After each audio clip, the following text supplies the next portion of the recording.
This bad boy off. Thank you very much, everybody, for joining us. We are going to be working on these plates because the reason why we did 3 is in the foundations line, we have 3 different fired finish. Okay, so we have,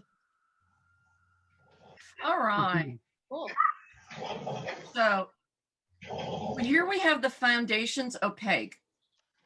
Okay, notice it's like a darker purple. With the Foundations Matte, it's a little bit lighter purple.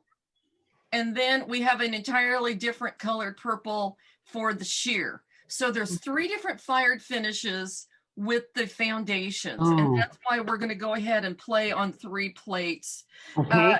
And if you don't have a plate, whatever size bisque, because if you don't want to do the design is not necessarily the star of the show. It's going to be more of the base coating and using the foundation. So here I have the 3 plates. I have my 3 foundation glazes we're going to use. I'm going to use several fan brushes, and so that I don't have to clean in between, I'm going to designate 1 per pot. And then we have the stroke and coat colors we're going to be using in the flowers. And what's nice is all 3 plates use the same stroke and coat colors of SC2 Melancholy, SC12 Tuxedo, SC10 Teal Next Time, 89 Cutie Pie Coral, and SC9 Jaded. For some reason, I feel like I said the wrong number somewhere. 45. And 45 is supposed to be on there. Oh, you're right. I left it upstairs. It is a nice All right. So I'm also going to have my clay carbon paper so that I can trace on my pattern. And I believe that's all we need in this particular session.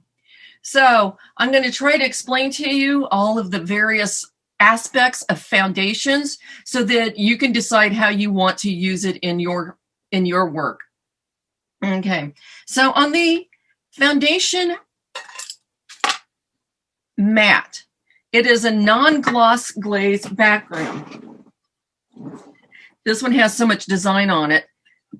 But what I like about this is we're going to be using stroke and coat over the matte. So there is no sheen whatsoever to the matte glaze. But you do see a sheen with the stroke and coat, okay? This gives you a little bit better example. This was base coated with the same Marshmallow white that we're going to use today. 4 coats, and then we use the silk screen and stroke and coat over.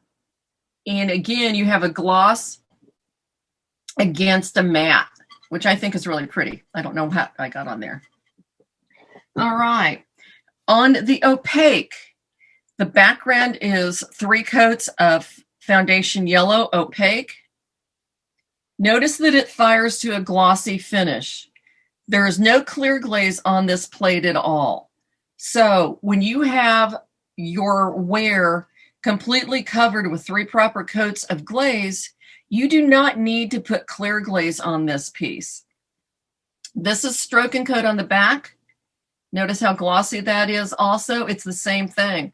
Stroke and coat 3 coats. You don't need to do a clear glaze. And that's the biggest question I receive is what is the difference between stroke and coat and foundations? And really the best way for me to explain that is I'm going to have you guys base coat the front of this plate with 3 coats of foundation yellow. Then you're going to use your black stroke and coat tuxedo and base coat the back of it with 3 coats. To me, it's all in the feel. Foundations glaze flows on so nicely. And with all of our base coating, we are going to use the soft fan brush because it's meant to hold the most amount of glaze, and we'll do nice long brush strokes, okay? So that is the difference to me, is foundation goes on smoothly. It goes on easily. You can get a nice foundation to your artwork quicker, easier. It dries faster. Anybody, a novice, can get a really nice background and get to the fun decorating part quicker. So as far as the fired finish, I typically don't see a huge difference between the Foundation Opaque or Stroke and Coat. Both are glossy, both are frit-based, both can do the same job, but the application is so much easier for anybody with foundations.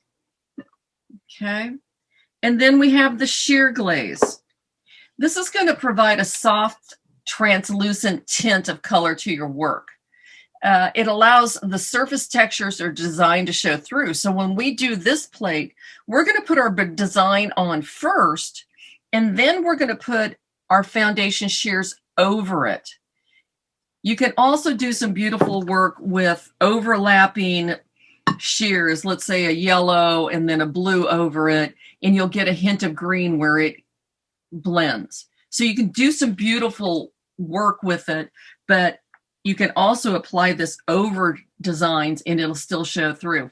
So kind of think of sheer curtains where you can see through it, but it has just a hint of color. All right.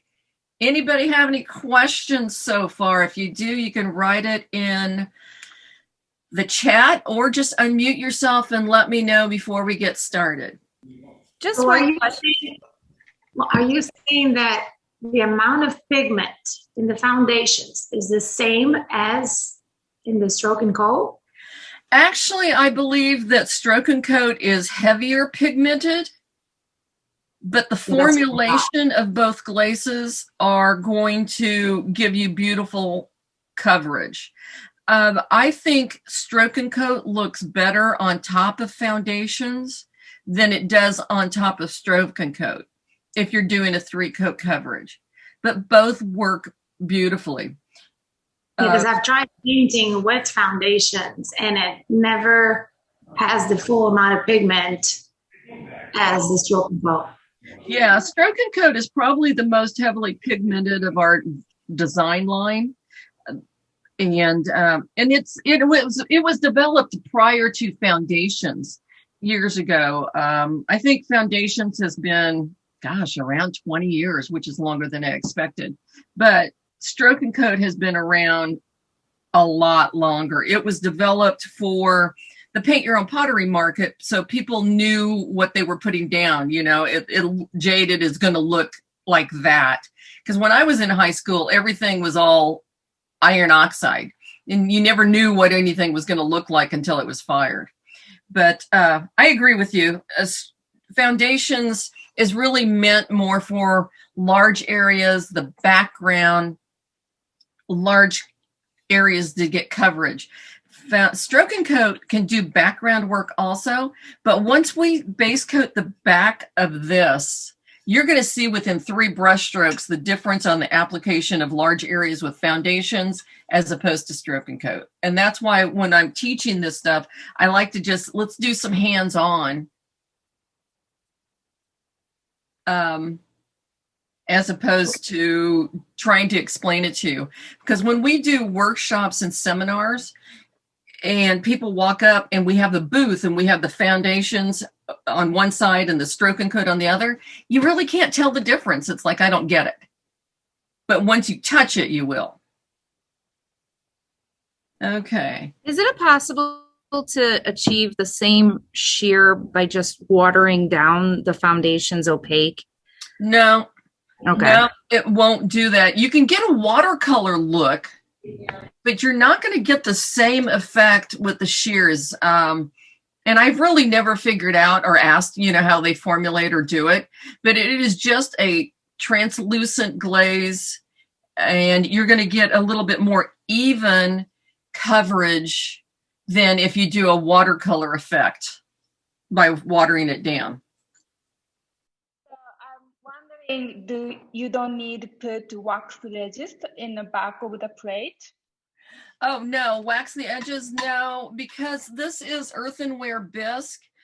It is a highly absorbent bisque, so any moisture will get into the center of it and it's eventually going to fail. So Mayco will always recommend that earthenware bisque is completely encapsulated or covered with glaze.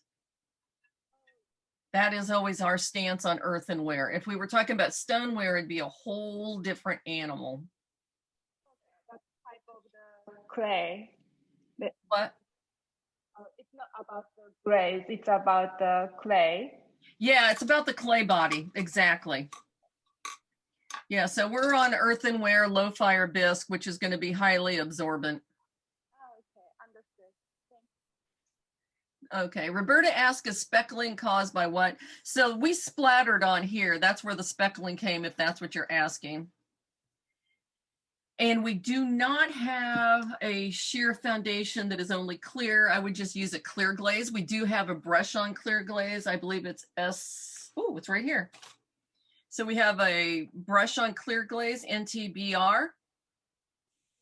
How fortuitous was that I just happened to have it right next to me. So this is a nice brush on clear glaze if you don't use dipping tanks. This works really good. I've pretty much, in my work here, if I don't base coat with foundations, I'll use this one. But I typically, in all of my work, base coat with foundations first, and then I come back and do all the design work.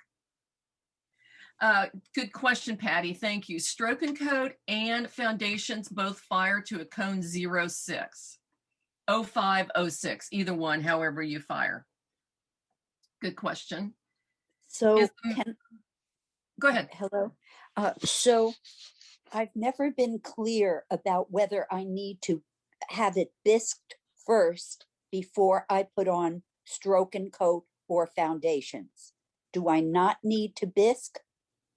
Okay, so the rule of thumb that I go by is if you are using clay and it is a decorative piece, you can apply stroke and coat or foundations to that clay, leave the bottom unglazed for outgassing, and then glaze it and do a one-time firing. But that's if it's a decorative piece. If you're going to do a plate, a bowl, a mug, or anything, it needs to be bisque fired, glazed, and then 05, 06 fired. Thank you for answering that. Thank you. Good questions. Thank you. I appreciate you guys asking questions. It makes me feel smart. So far, anyway. Yes, Ashley's a good question. Is the matte plate completely food safe? So thank you. Here's what you guys are going to look for. Okay, my dog got hold of my glaze. I can't turn my back for a minute, but he got hold of my glaze. So look for this AP seal on here. It means it's a approved product, non-toxic, lead-free, food safe. But the key on ours, where we talk about also, is whether something is dinnerware safe. And dinnerware safe actually means, is the food surface smooth?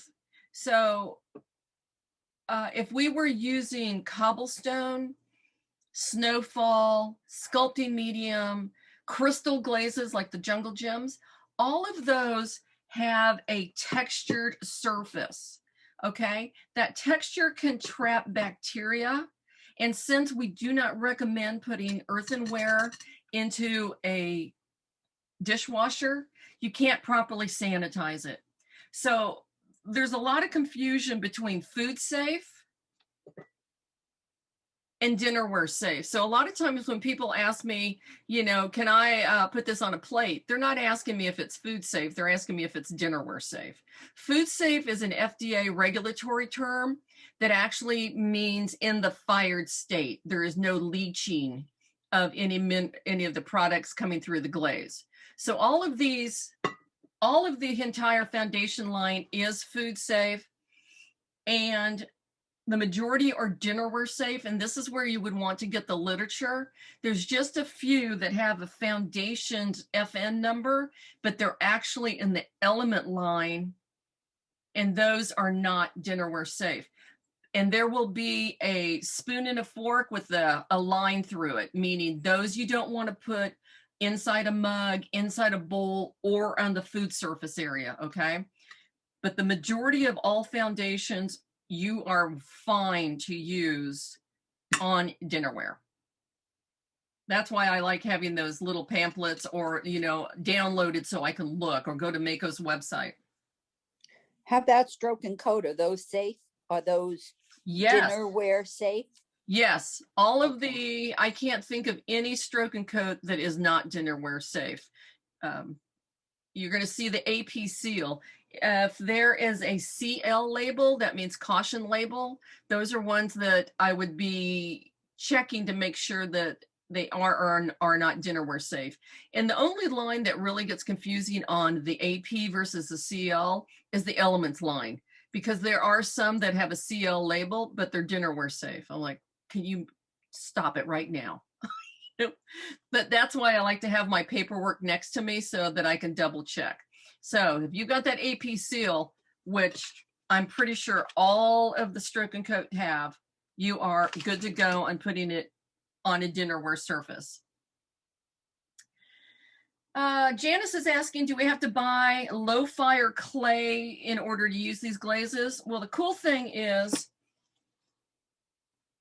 right here on the label, it'll tell you if mid-range results. So if you want to use it on stoneware, you can. There is no change. This is going to still remain light yellow. On the stroke and coat label, same thing. Cone 6 results, no change. So you can use them on mid-range firing also. Oh, and that's what just Catherine just asked. So yes, you can. I just put, if you are a member of Mayco Stoneware for PYOP Studios, not the one that says workshops, but PYOP, we just put a video in there talking about the difference between using a stoneware gloss and stroke and coat gloss. It's pretty interesting because I think stroke and coat looks great when you're mixing it in with other stoneware colors. All right, kids, let's do some base coating while we're talking. Please keep asking questions. Okay, I'm about to ask a terrible question. All right. Okay. It's terrible. It's terrible only because it speaks of a competitor. All right. Well, that's okay. Okay. That's okay. So, They're no good. No, I'm kidding. Okay. I'm kidding. Okay. So in the class that I take, they don't always do low fire, right? So they say there are other competitors who you can use similar to stroke and coat, but they can be fired at a cone 10. Does Mayco make anything that can be fired at a cone 10? Yes. As a matter of fact, I think we have a chart under resources. I know that you can take our stoneware glazes up to a 10. I do think some of the stroke and coat, I'm drawing a blank on exactly. I can make a note to look that up and include it in the email that we're going to send out afterwards. Okay. I know Thank you. Yeah, I know that information exists. I'm just drawing a blank on exactly where, but I do want to say that it's on the website under resources and it'll give you some information. It may, and I know that we also put on the stoneware some testing results. Let's say if you, matter of fact, this is so cool. So you go to Mayco's website, go to colors, pick on whatever color you want, and then you have an option of looking at that color in cone 6 or cone 10. So you can do some sorting and playing. Sorry for your new obsession because you are going to be going crazy over what you can see and do. Okay, thank you. You're very welcome. Okay, so let's start out with Foundations Opaque first, okay? I'm going to get the right plate here. Now my plate's different because I just used what I had handy. I didn't want to order any more plates and stuff because I am working out of my house and my garage is becoming like a little warehouse. Not a bad thing, but it is a lot. All right, so you always want to shake up your glaze. Since there's no crystals or anything, just shake it up good. Pour some out onto a palette. I paint out of the palette and not the pot because what I found, and also because I, teaching, I find that what happens is people load the brush and then they rake it across that lip and now you don't have a nice fully loaded brush. All right. I like the acrylic handled Mayco reflection brushes better than the wooden one, just because if somebody soaks this in water, it doesn't chip off the wooden handle. They both perform beautifully. These are natural hair bristle brushes. It's goat hair. They're really worth it, especially if you're going to do your own. Spoil yourself and get you some nice brushes. Clean them at least once a week and you will have them forever. So because they are natural hair, I am going to prime my brush with water, and I'm just going to strip off the excess water.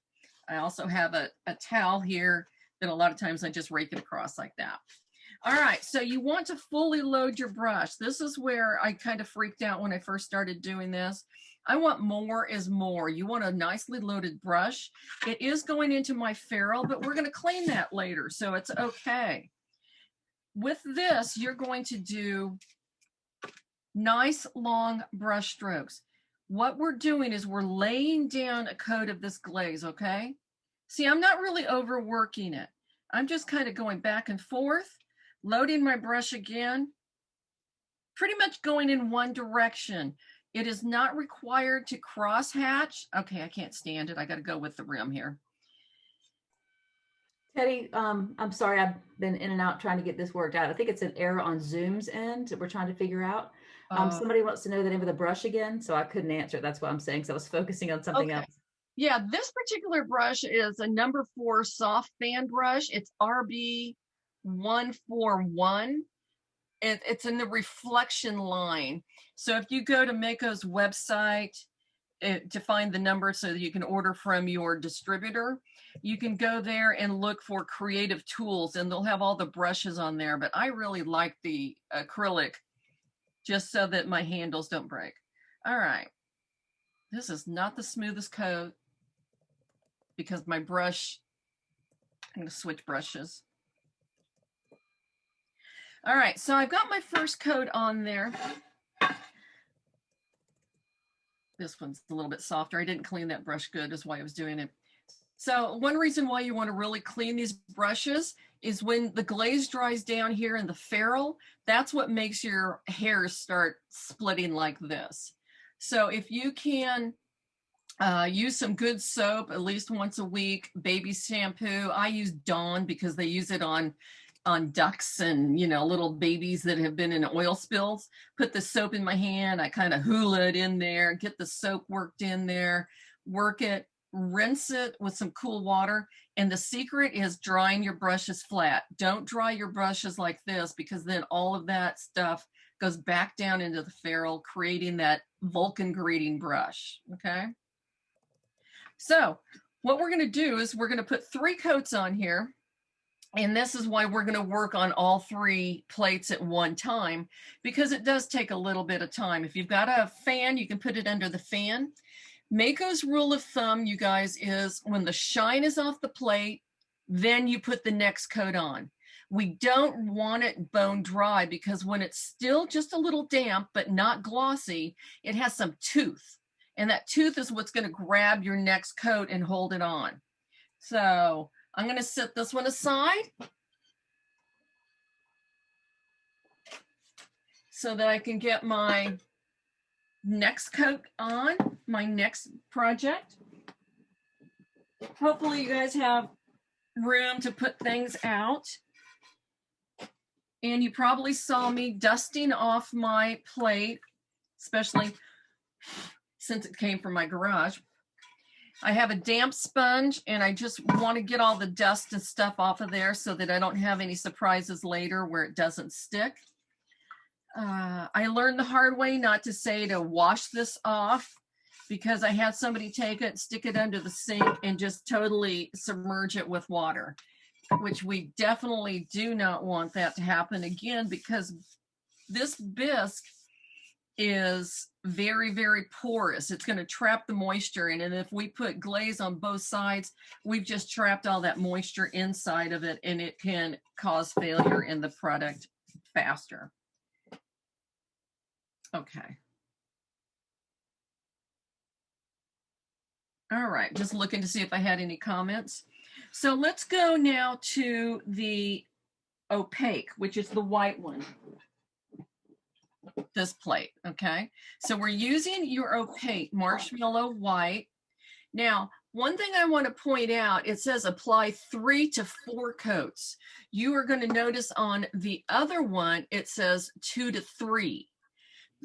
I always go with my mats 4 coats, just because we all have a different touch. So my 3 coats may be your 2 coats, or my 3 coats might be somebody else's, 2.5. So by getting 4 coats on here, I know that the customer or my student is definitely going to get a nice even background. Okay, so same thing. I'm going to keep this palette like this so that I don't have to clean my brush.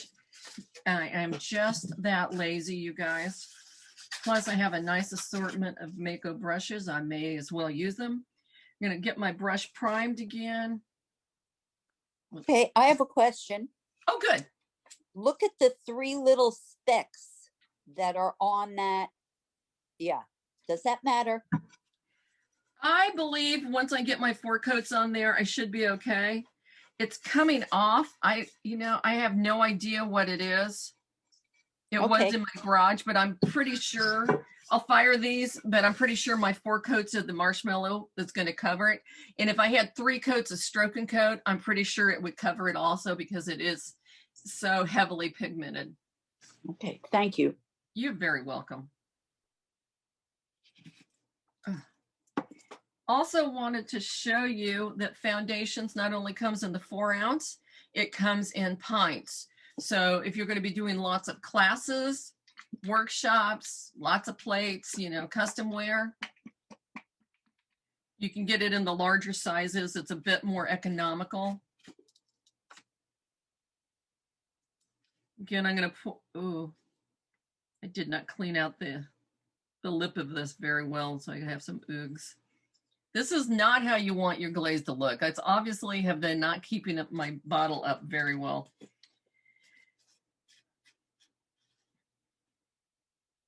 Now that's a question I have. Okay. I have a lot of my paints, which are basically just Stroke and Coat, get too thick. They just get too thick. And I bought the liquid thing that you're supposed to, put in, and that doesn't help at all. So I don't know. You can. I found a bottle in my garage that was at least 15 years old, but it wasn't rock hard dry. So what you can do is you can add a drop or 2 of water. Distilled is preferred, because then you're not adding any minerals into it.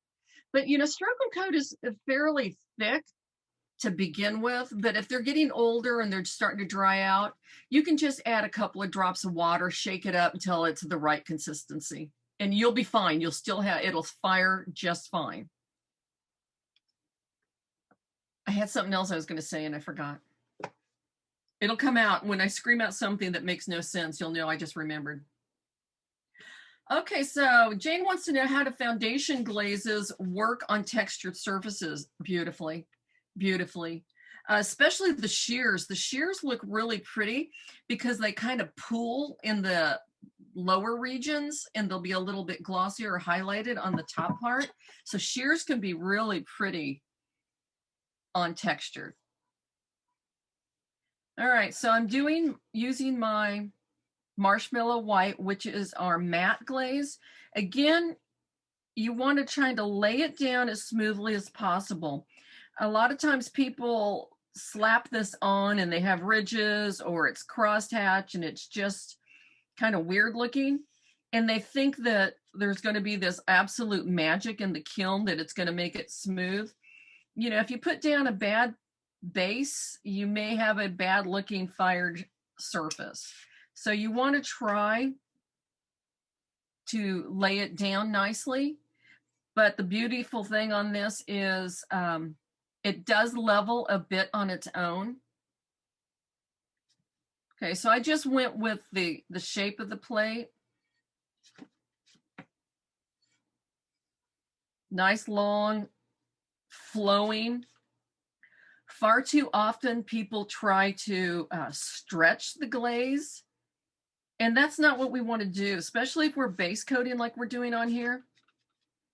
We want to lay down a flowing coat. I always like to say if you can hear it dragging on the plate, you need to add more color. Yes, beautiful. That is a good rule of thumb. Thank you, Krista. All right, I've got some lumps because my bottle had not cleaned I had not cleaned the edges. Shame on me. But you guys are learning what not to do also, okay? Make sure you wipe down your bottles. All right, so I've got my first coat on there. I'm going to set that aside.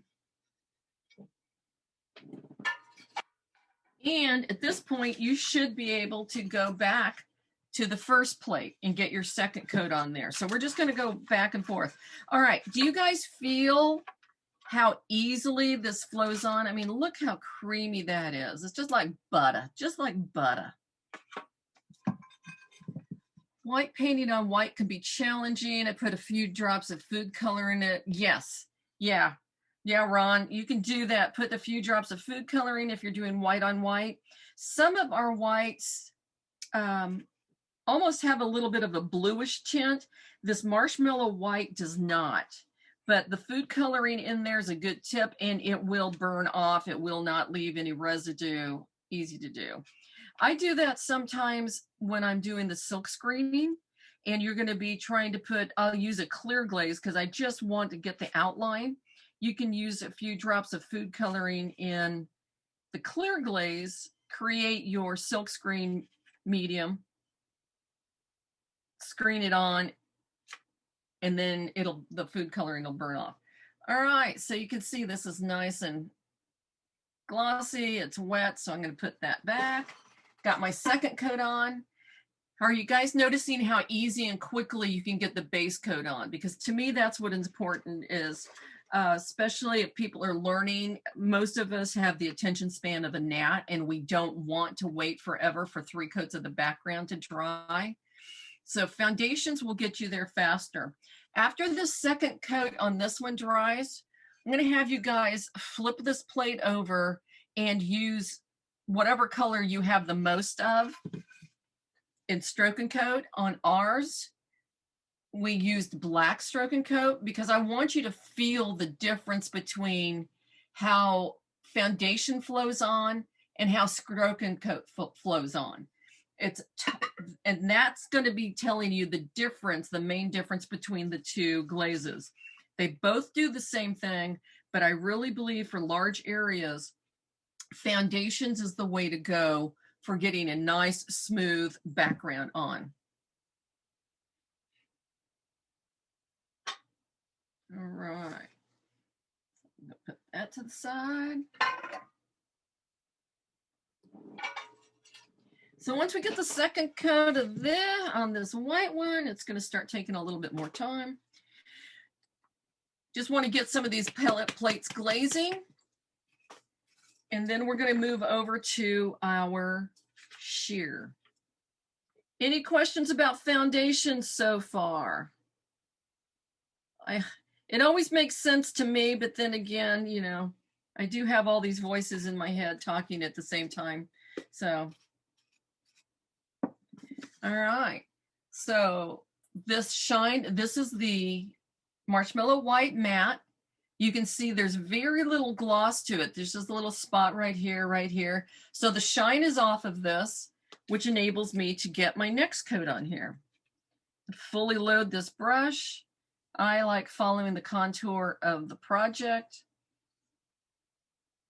If anybody has any tips in here, feel free to unmute yourself and join in, because a lot of you have used this product before and for a very long time, and you may have learned something new that I don't know about.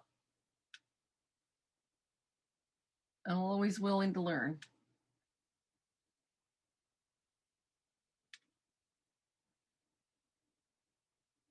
But isn't that nice how it just flows on so smooth and easy?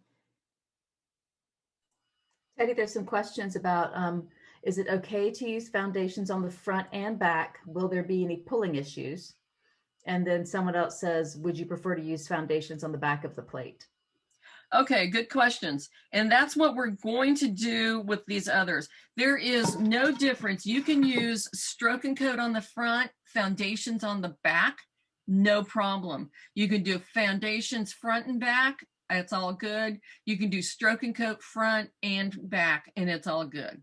So that's the nice thing about Foundations Glaze, is it plays nicely with a lot of other glaze lines. You definitely can use it with stroke and coat. Like I said, I think stroke and coat looks better on top of foundations, and I don't know why, but to me it just pops more. You could also use it with crystal glazes. What else would I use it with? You know, if you use the specialty glazes, you could base coat with foundations, use your sculpting medium, snowfall, cobblestone, any of those will work well with foundation glaze and stroke and coat.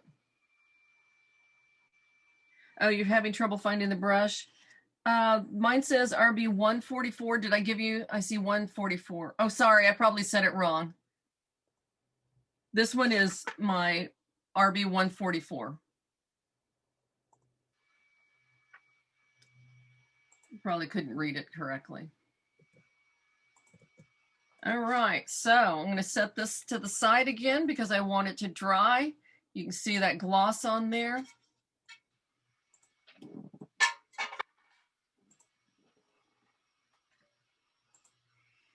So I'm going to leave this to you guys. Mine is getting pretty dry. I wish I had my little fan down here.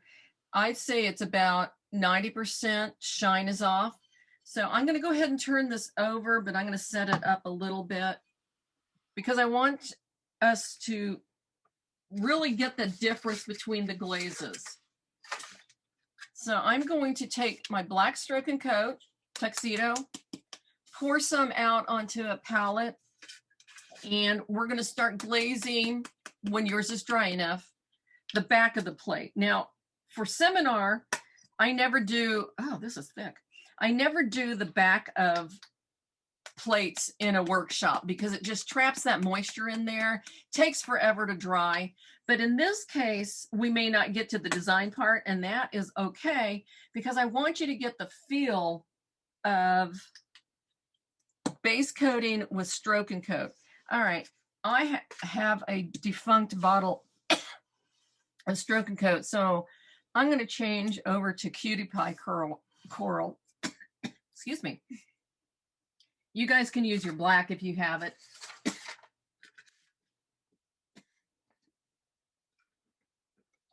All right, so I'm just changing over because this is demonstration purposes, right? And it's my plate. I can make it any way I want. All right, so I primed my brush again, got it wet so that it's ready to accept the product. I'm gonna load my brush, and right here, I can feel just the difference on the viscosity or the thickness. So you guys might want to play with that. When I'm laying it down, it doesn't quite flow as far. It's flowing nicely, but I do seem to need to reload my brush a little bit more often. There's just a thickness difference. So it's not just that Foundations is made thinner. There's a whole different process on how it's manufactured compared to stroke and coat. Because in the very beginning, we did have people saying, oh, they just added more water to stroke and coat. That is not the case at all. It is definitely a little bit different. So is anybody else base coating at this point? Because I'd love to hear your comments.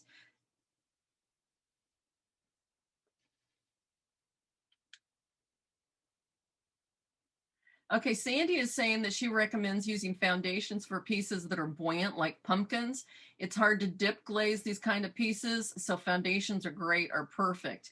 You know what else I like to do? If any of you are doing the several generations of handprints or school auction plates that are huge, you know, huge plates, you don't want that dip line if you're dipping, so base coating and having the background done, you can skip doing any clear glaze over it at all. So you don't have to worry about over brushing, any design work. You don't have to worry about dip lines. If I tile walls, I've had some people that were going to do hundreds and hundreds of tiles.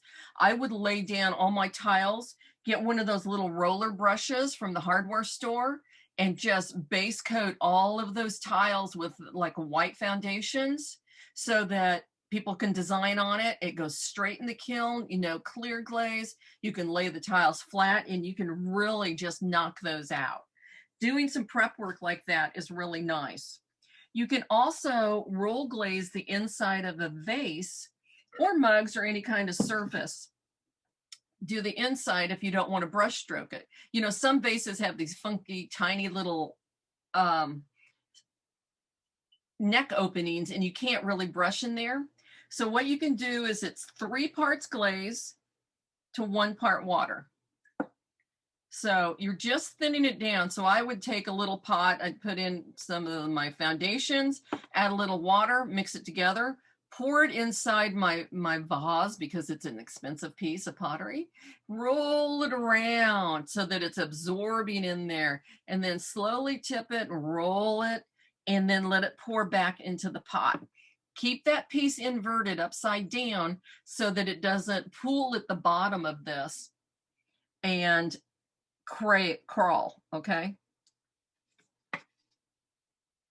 All right, so can you hear that brush dragging? That's what Krista was talking about earlier. You want to make sure that brush is fully loaded so that we're laying down a nice bit of glaze.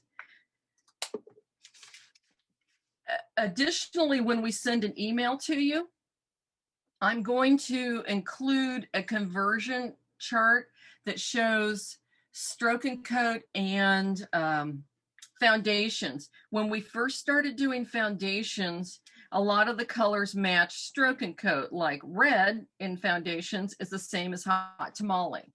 We do have some foundation glazes that do not match any of the stroke and coat at all. So I'll include that chart for you. All right, so, okay, somebody talk to me. Who's base coating with stroke and coat? If you feel any difference or if you see a difference. I feel like the stroke and coat is a lot stickier. I don't know if that's a great description, but the foundations went on much silkier, smoother. Yes, thank you. I'm not crazy. But there's no way in a booth that I can explain that if you're just looking at 2 fired finishes. It's really in the application to get the nice, beautiful background. That's where I would go with foundations. It is a little bit more economical also. So if you're working with children, the little slap and smear kind versus the ability to have any design work, why not use foundations on that? It's still going to be glossy. It's still food safe and dinnerware safe. It's going to be non-toxic to children, so you can do that. Stroke and coat will do it also, but if you're doing a workshop where you have lots of little kids and their design is not going to be that great, you may as well go with foundations. But for anybody that's doing brush strokes, I really recommend using stroke and coat for design work versus using foundations for design work.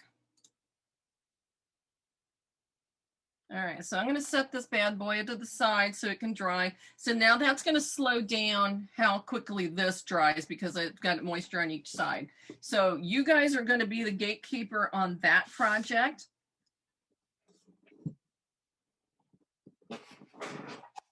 And when you need to do your next coat, because we are definitely going to get 3 coats front and back of that plate. The rest of these plates, we are not going to do the back. I just really wanted you guys to be able to feel the difference.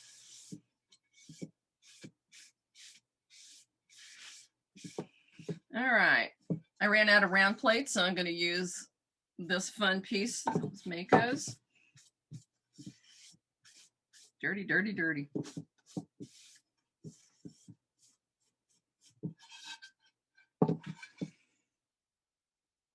All right, I'm going to look through. Give me a thumbs up if you guys are ready to go on to the shear plate. All right. All right, I'm getting enough thumbs up. That's what we're going to do. Thank you very much for playing my game. So this is what's cool. We're going to change up what we're doing now. For the shear, you are going to transfer on your pattern onto your bisque. I'm using Mayco's clay carbon paper. You can buy it in a packet. It comes 12 in a pack. The main tip is it doesn't tell you which side needs to be up. Only one side transfers. So if I were to try to see if that works on that side, nothing is on my plate. If I flip it over and test it, I've got a little mark. You can see that mark, okay? So I tend to write up so that I don't have to go through that exercise every time. You're gonna lay your pattern onto your plate. Oops, that goes on there, that goes on there. I like tracing with a pen because it presses a little bit harder. I especially like tracing with a red pen because then I can tell where I have already been, or red or blue or green or anything. When I do black on black, then I'm constantly having to kind of, check and see, did it transfer?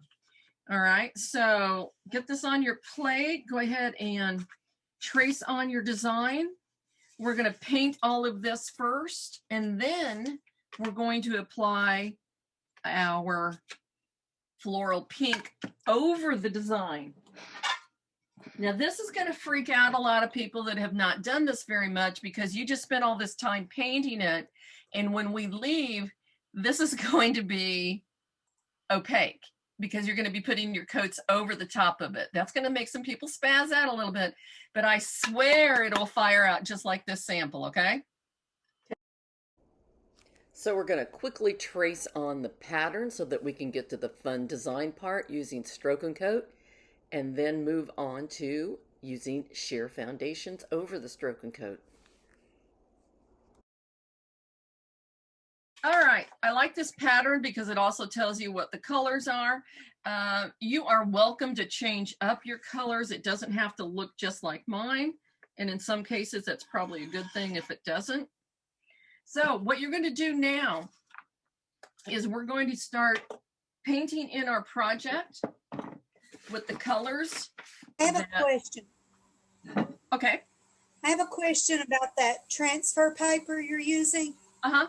Whenever the other side of it, is it white? No, this is some glaze. It's pink. Yeah, it's pink on both sides. It's pink on both sides, but it comes out black on your bisque. Yep. That you can see. Yep. Okay. I bought some Mayco. I bought some Mayco transfer paper there, or whatever that, graphite paper, whatever you call it, and put it on the bisque batik plate we were doing for a class, and was trying to help out a lady to do it. I put it on, it came out white on top of the black, foundations we used. And then I went back and looked at the plate, and the actual pattern was gone. It just melded in. It didn't last. This paper can be a little tricky. If your glaze is damp, it won't transfer well. If you're doing it on top of a dark, because I believe we use black as the background, yes, it can be difficult. So a lot of times what I'll do is once I've drawn it on, pretend this is painted over glaze, I'll just take a water-based marker and then just go over it so that I can see it a little bit better, especially if it is on top of a dark glaze. Oh, okay. Yeah. So these water-based markers will just burn off, not a big deal. This one says washable. I go to the dollar store and get the cheapest water-based markers there are. And that just helps people. Sometimes if it's over glaze, sometimes this marker might bleed and people freak out that it's going to ruin the background. It all burns off. It's no big deal. All right, so.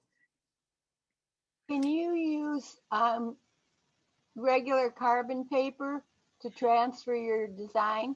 You know, you have to watch out for that because a lot of times those have wax in it and it'll look good when you're glazing, and then when you fire it, you'll have some little repelled lines. So just regular transfer paper can be a little tricky. Some people have had really good success depending on the manufacturer. Other people have had some problems. Okay, so now I'm just starting to paint in my design. According to the directions, we use in almost all of our classes this script liner, and it does come in an acrylic handle also. I just don't have one right with me. The reason we use the script liner is look how long those bristles are.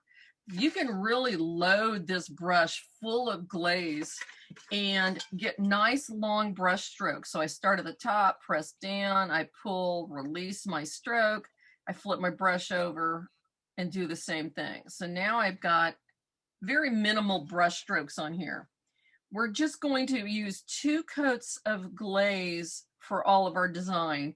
And the reason why we're doing that is 1 coat is watercolorish, 2 coats is semi-opaque, 3 coats is totally opaque. Well, you know, if you do everything 3 coats and it's totally opaque, it's not going to have any depth to it. Look at this. I can get nice 1 line, 1 coat on there because it holds so much glaze.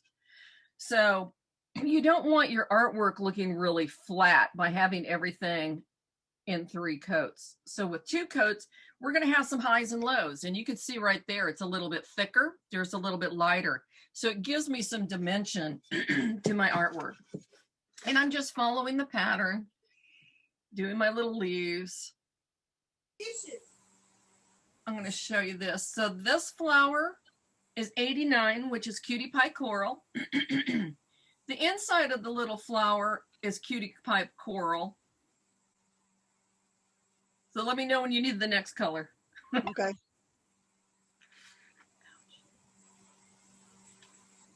So if you do not have a script liner, you can use your round filler.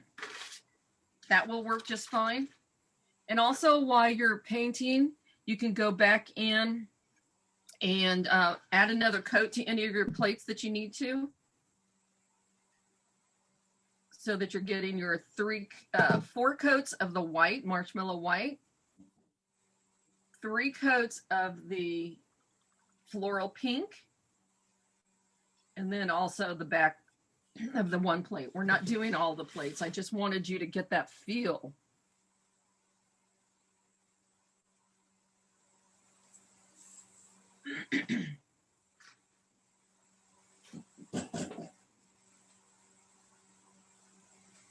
I'm just coming back on my 2nd coat now on my cutie pie coral.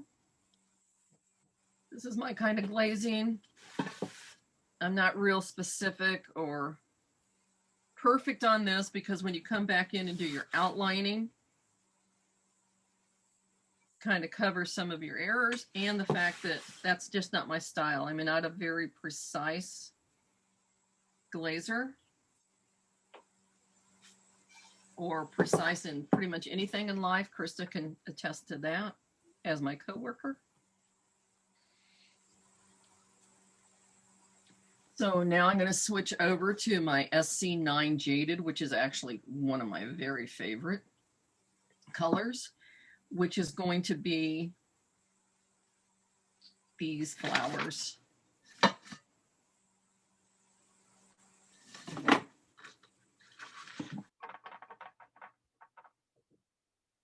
Notice I'm loading my brush up pretty full again.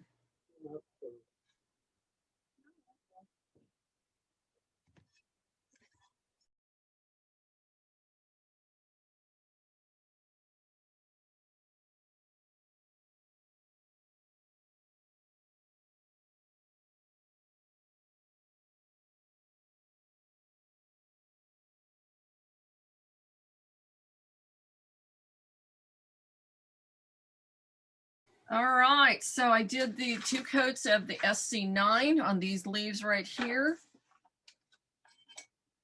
Here, these little dots, I'm going to SC10. What is that? Oh, teal. And for that, I'm probably going to just dot it with the back of mine, you know, dip and dot, since it's such a small area. Small areas, I like to just concentrate the color in there and not do it more than once. You're welcome to do it how you do it. If you're more of a pick up the color and drop it on, you can do a drop and fill if you want to, you know, like this, which now that I started it, I'm going to do it that way. That's nice and easy. If you do it like this, one time is more than sufficient because you're really just saturating that area with some good color. And teal next time is pretty dark to begin with. I have a question. Okay. When you're working with the matte and the opaque foundations and you're painting the stroke and coat on top, because there's so many layers already, won't these other stroke and coat colors pop off in the kiln or anything like that? Is there, like, can a customer get that too heavy to where I open up the kiln, it's like all their pieces are flaking off the color? Oh, wouldn't you cry? No, we have done in our camp up to 6 layers, sometimes 8 in some specific techniques, and no problems. Where we get the problem is if somebody is like almost like pouring it on and you see those ridges and bumps and stuff, that's when I'll get some crawling and things. But when we're layering it like this, no problems. Okay. Yeah, there was one we taught where we did the lace technique, and you know, just getting the background is 3 coats, and then we were adding more stuff on there, and we really built it up. And I was concerned about that too, but because of the way it was laid down and laid out, it was no problem at all. Okay, thank you. Yeah, I know sometimes it's a little shocking. Yeah. All right, for those of you that are painting along with me, so I use the teal next time for my little dots on there. We did the jaded for this flower. We've got Cutie Pie Coral, which I think is an adorable name on these flowers. And now I'm going to come back with my Melancholy to do this flower and probably dot this one. I don't see a number on there, so I'm just going to do whatever I want because it's my plate. Again, I'm using my script liner, pretty much use that. Whenever we do classes, we typically only have 3 brushes, which is the script liner, a detail, the 10-aught liner, and a soft fan brush. All right, so the vase on here is 2 coats of My Blue Heaven, and then you're going to come back with Tuxedo. So I'm going to do 2 coats of My Blue Heaven for my little vase. And then you can come back and do your outlining with Tuxedo. Now, I do use a 10-aught liner typically. I like that. And I do tend to add a little bit of water. So here's my 10-aught liner. I'll take some of the Tuxedo Stroke and Coat. I add some water in here, and then I kind of sneak into the side of this just to thin it down a little bit, because the viscosity of Stroke and Coat is a little thicker. Like some of you said, you've used some other manufacturers, and you'll notice that this is thicker. So what I'll do is, once you start outlining, some of you are much better than me on outlining. Some of you are quite the pros. What I do is I use my little finger to hold my hand steady. And some days are better than others for outlining. You know, it depends on where your blood sugar is, if you're tired, and so on. So when you're outlining, if you hold your brush like a pencil and you push down, you're going to have a fatter line. I just turn my brush over so I can get this line going. If you want a thin line, what you want to do is hold your brush perpendicular, straight up and down.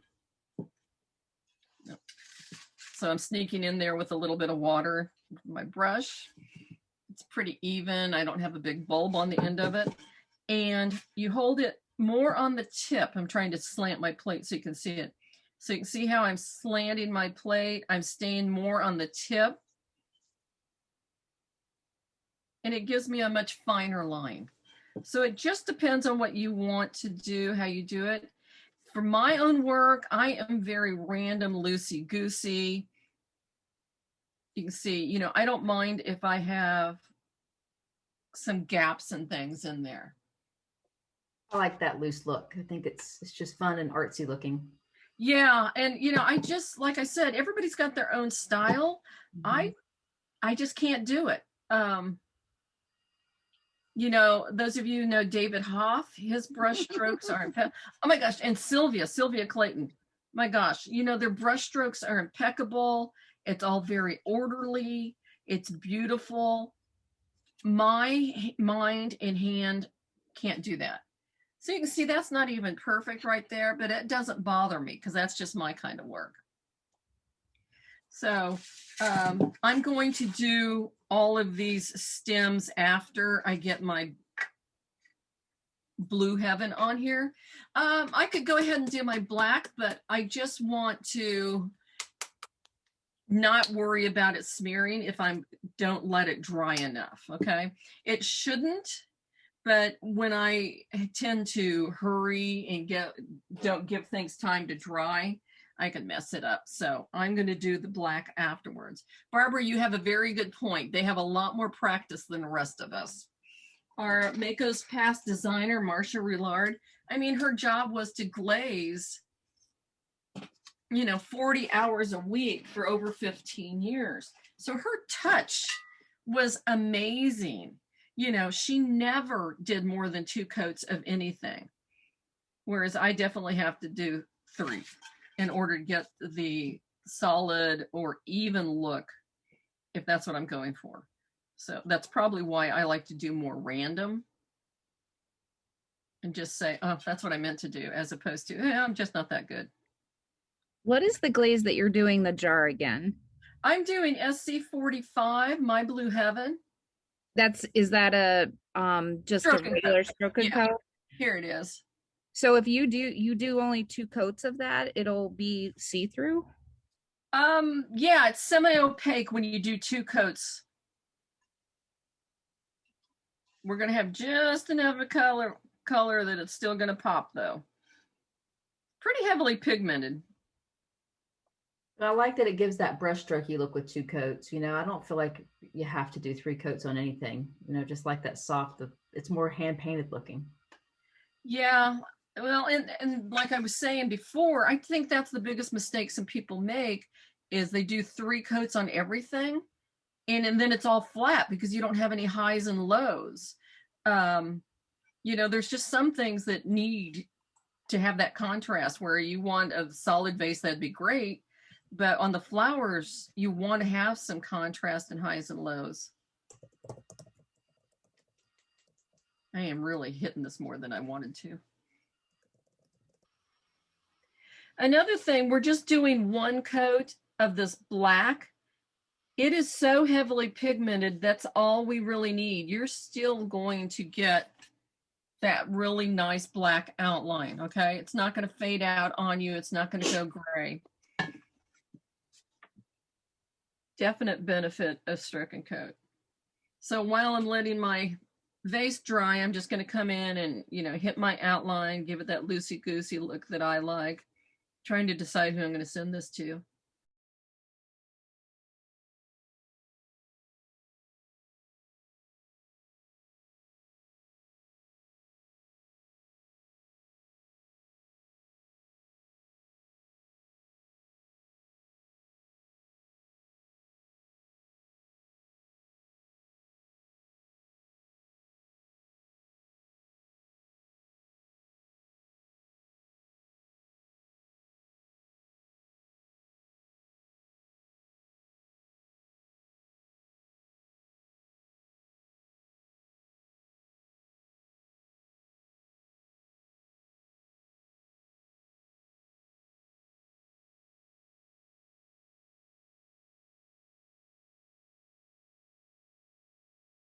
And because we are glazing straight onto bisque, it is drying pretty fast. I mean, I'm already doing my second coat on the little vase. So I'll be able to come back and do that detailing. And then once we have the glaze dry, we're going to put our floral pink sheer over this entire design. Oh, I have that too.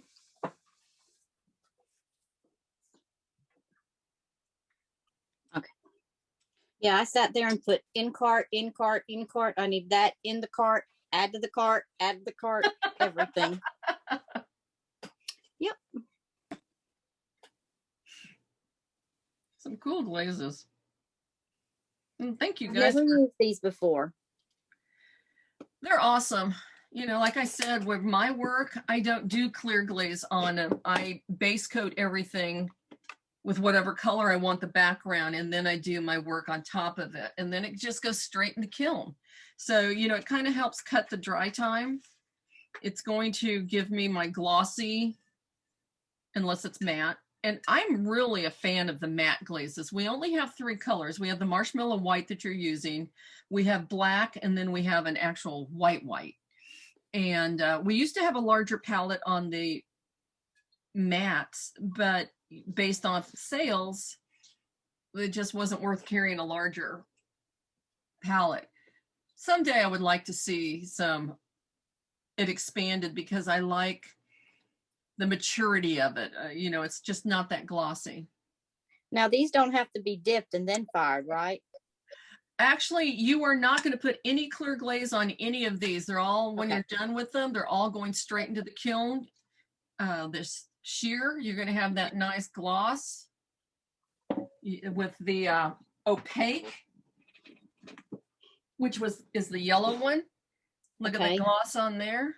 So you put the yellow down first, and then you put the design and then repainted, correct? Right. Okay. Right. And then also same thing with, this is the marshmallow white matte. We did the background first with the design on it. But the sheer, we're doing it opposite, because we really wanted you to see how well a design comes through the shears. Okay. I'm sorry. I would have probably dipped all these if I wouldn't have asked. I'm glad you did ask, because, you know, I have found it is a universal thing that if somebody has a paintbrush in their hand, they do not hear. So I could probably say this 3 or 4 times and somebody would miss it, just because we're focused on our artwork. You can also paint on top of the shears, right? Where You can. Will the stroking coats run? Nope. Excellent question. No, they don't move at all. It's a very stable glaze. I've never used these, so these go on really nice. They really do. And not because I work for Mayco, it's because I really do like the product. It does flow on easily. It dries quicker. You know, it's economical because you're not having to use clear glaze. And price-wise, it's economical. But like I said, if you're going to do beautiful brush stroke work, you really want to use your stroke and coat. And we'll be talking about that in a little demo in June. But you're getting a feel for it right now by using a stroke and coat over and under. You don't want to reconstitute this. So we're going to make sure that the stroke and coat is dry. And what's nice, with only 2 coats, it is definitely going to dry quicker. We have nothing on the back, nothing on the front, so we're not going to trap that moisture in between.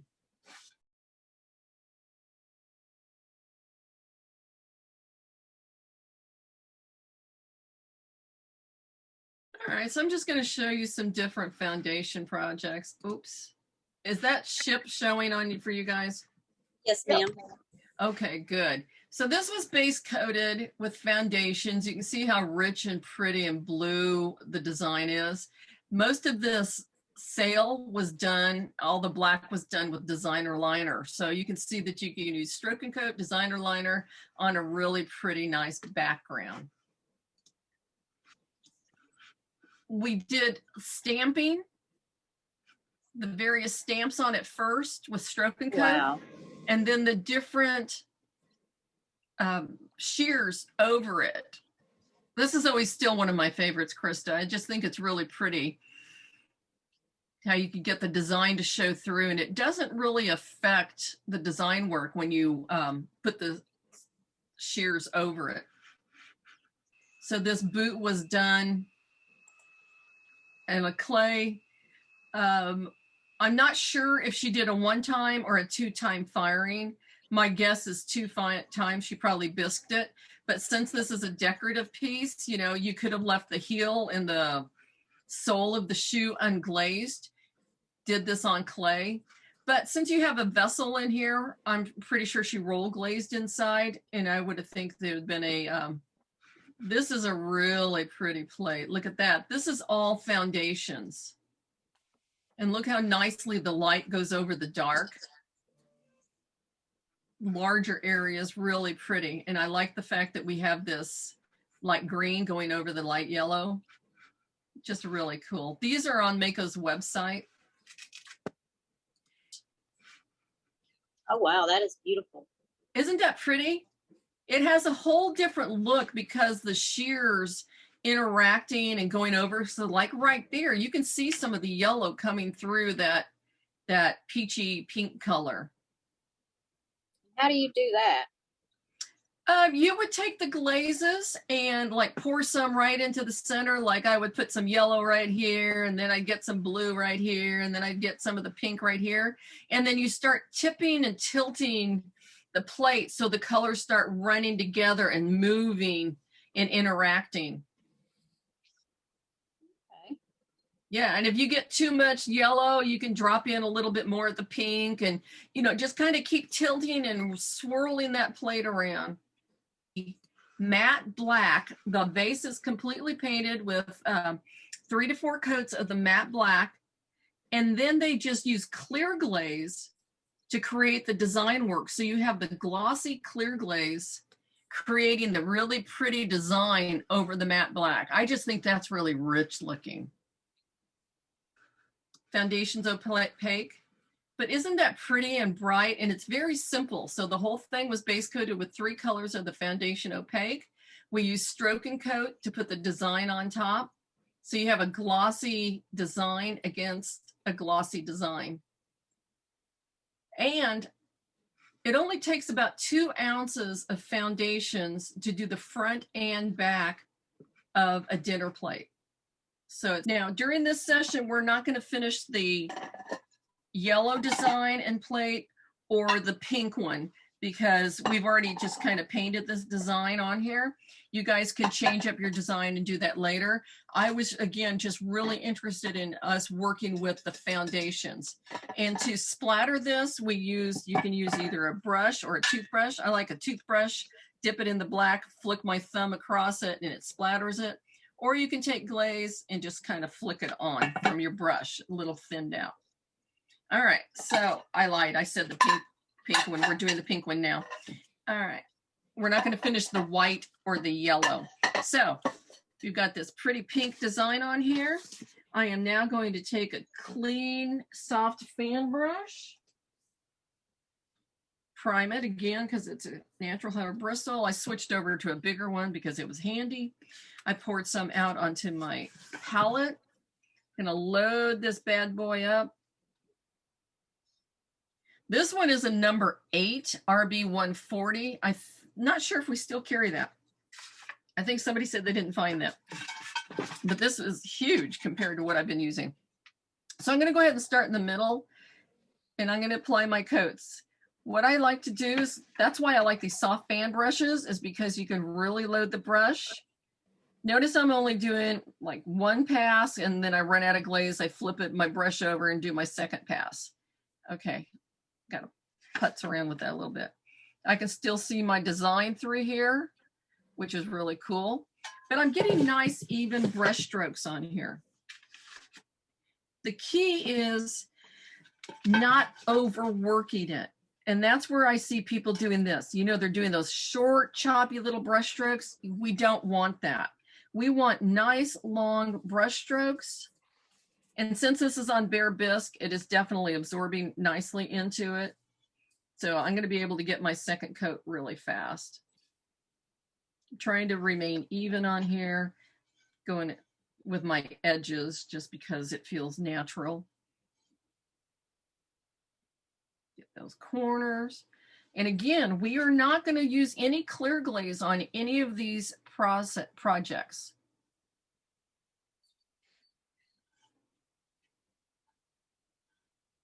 I can hear my brush dragging. Stop it. All right, I don't want that too thick on the edge, so I'm just going to feather that out just a little bit.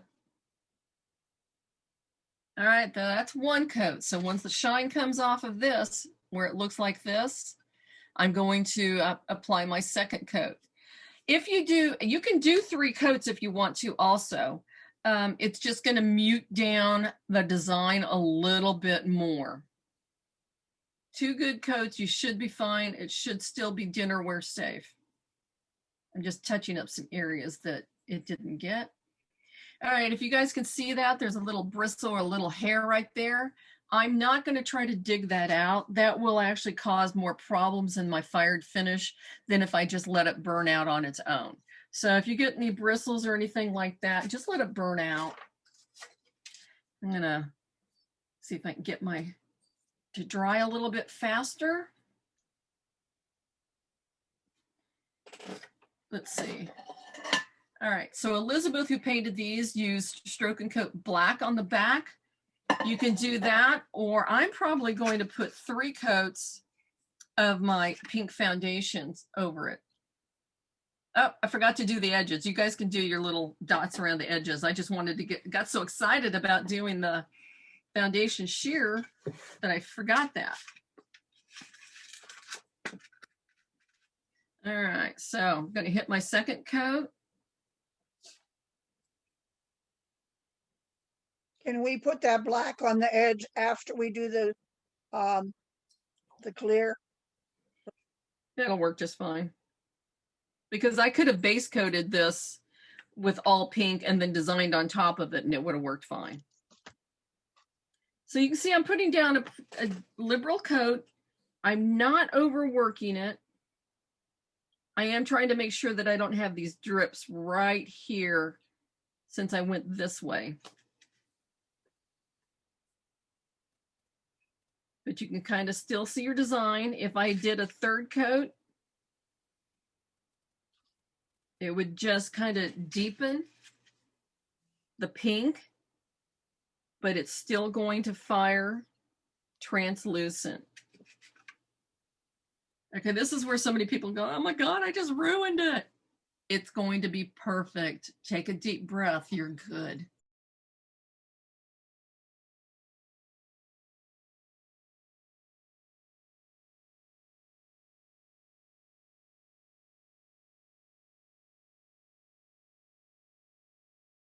So today you worked with Foundation Opaque, and it'll say on the label. So it's going to be 3 coats is going to be solid. We worked with the Floral Pink, which is sheer, which is this one right here. So our design is going to pop through that. It's going to be gorgeous.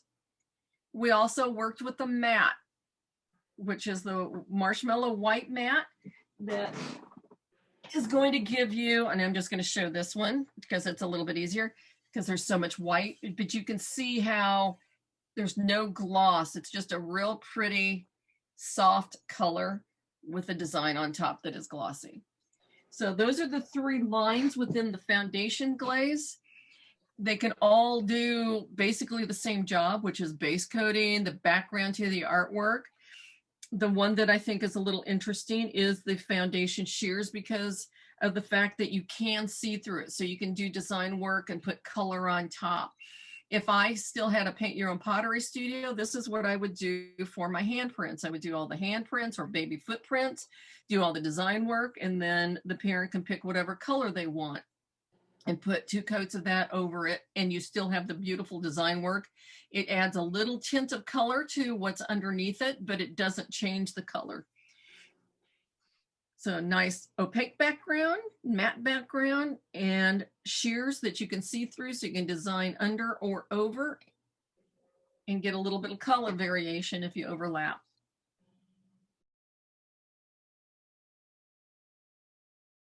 Yeah, in the studio, if you're gonna, like some days I have a really busy studio with customers, how do I guarantee that they've gotten enough coats of the matte or enough coats of the opaque in order to not have to clear glaze their piece? Because I don't dip, I hand brush everybody's piece that comes through the studio, and I don't want somebody to do a piece and they're super excited about it and it comes out and it's not fully protected for their grandma or grandpa or whatever. Right.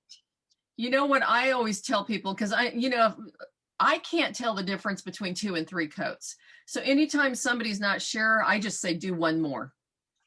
Do one more. Okay. Yeah, because I know that we can do up to 6 layers easily without a problem. So if they have 3 coats on there and they don't know if it's 2 or 3, 4 coats is not going to hurt it. And with the matte, especially with the matte, to get a really good even, I just always do 4. So yeah, it won't hurt it. Just as long as it's smooth, they don't want those big humps and ridges. Yeah, I was thinking it would get so thick or something after a while, but I guess if you could do 6 coats and still paint on top a little bit, you're okay. Yeah, yeah, you should be fine. Thanks. I had a little autistic girl here, and what we did is we took one of those small paint palettes from the dollar store that has 6 wells in it, and I gave her some beads, and when she did a coat, she put a bead in it. When she did the second coat, she put the second bead in, and that helped her to keep track. That's a good idea. That would help everybody. Yeah, even tick marks, on a piece of paper, but I like the beads, that very tactile. Can you use this project for tiles? Yeah. Yeah, I would do, if I was doing a tile wall, and I would lay out all my tiles, get a roller brush, get 3 coats of tile, probably the opaque, whatever color you want on the background, and they'll let people design on top of it. Yeah. Thank you. You bet. I'm sorry, I'm in school still, so there's a lot of background noise, but you were talking about putting the back coats on these Bisqueware plates. You were talking about not doing it right away because to let the moisture escape. Like, how long should you wait before you do like the back coat, or like how long should you wait before it goes in the kiln to make sure it dries completely?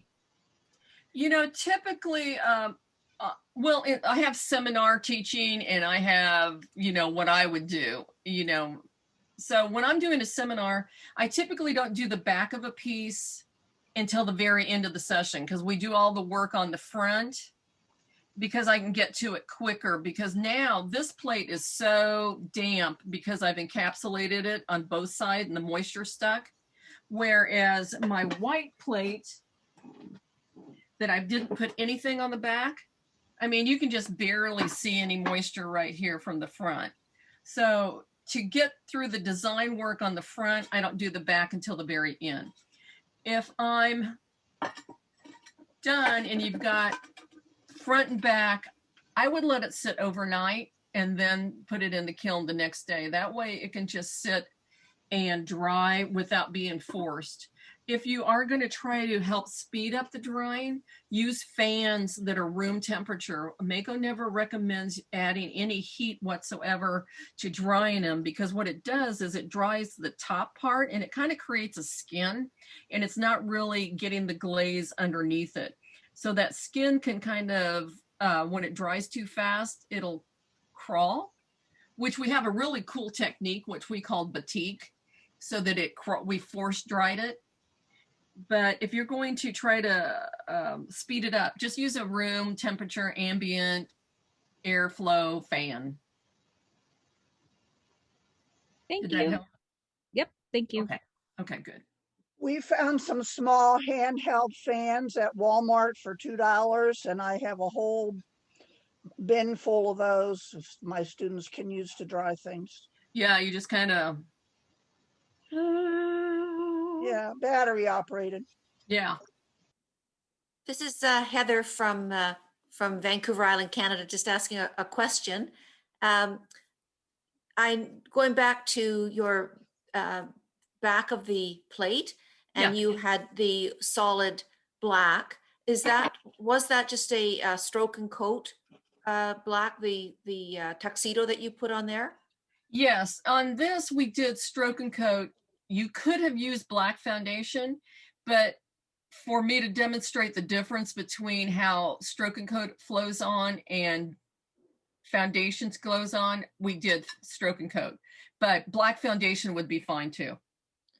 Okay, and forgive this question because this is just a novice asking this, That's but thank you. But I'm noticing that the glaze is completely covering the whole plate. When you put it into the kiln, are you putting it onto something so it doesn't stick, or is that the purpose of the stroke and coat? It doesn't stick to the kiln. No, it will stick to the kiln because it's frit based. So we use stilts. So on this plate, I would get a stilt that probably, had a prong here, here. Well, that's exactly what we did. I can see the little prong here, here, and here, so that it's giving a lot of support to the plate. People sometimes try to get away with something tiny and they'll put an itty bitty stilt like right in the center. Well, that's just causing stress on the piece because that's all that's supporting it when it's expanding and contracting in the kiln. So the larger the stilt to support the piece evenly, the better. And we stilt everything because we want all of this low-fired earthenware bisque covered so that it can be dinnerware safe, because since it's so porous and absorbs moisture, if we don't cover it with glaze, it's going to, every time it's washed, it's going to absorb moisture and it's going to get trapped in the middle of it. And then if somebody goes and puts it in the microwave, which we don't recommend, but they do, then you've got that moisture and it could explode. It could ruin the wear. Absolutely. Okay, thank you. You've answered that. And one last part to that is, or could one, I guess then that would alleviate you from keeping that little ridge unglazed. Yeah, you want to glaze that. Okay. You do. It really, earthenware should always be completely covered in glaze. Okay, thank you. You bet. I appreciate it when you guys ask questions. Because when we deal with stuff like this so often, a lot of it is just second nature, and I don't think to discuss it. I am going to show you one more thing. I think this is a pretty vase that William Pulse did. Some of you guys know his work. He does beautiful work.